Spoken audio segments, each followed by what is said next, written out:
controller stated they were a little overwhelmed about 15 minutes before the actual crash. Then we also heard that 90 seconds before the volume had actually increased. How does a controller get out of that situation? The controller could have asked to have the positions be combined.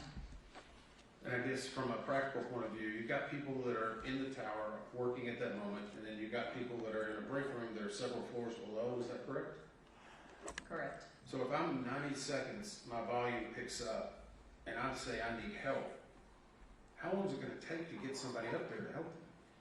It could take minutes. But he could also rely on the assistant local control and also the operations supervisor to act as extra set of eyes and to assist in any way that they could in terms of monitoring traffic until somebody could get up there for relief.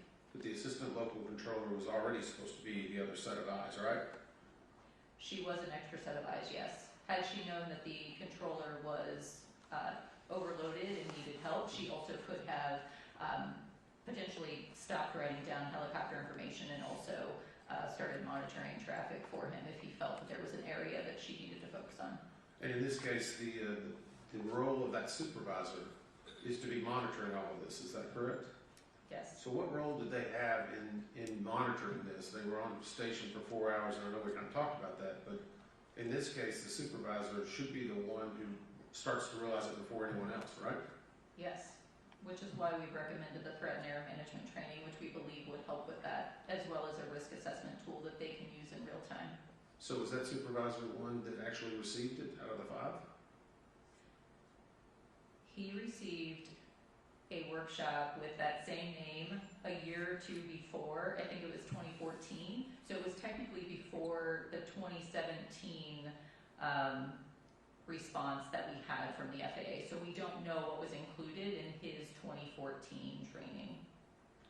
And so it sounds like he's been around for a long time. He was hired in 2011. Okay. I guess how does someone monitor whether a supervisor is actually actively supervising? There would be no one there, I guess, in real time monitoring the supervisor. So there's no real way of knowing if these supervisors are actively engaging unless it's brought up in other reviews. Is that correct? Correct.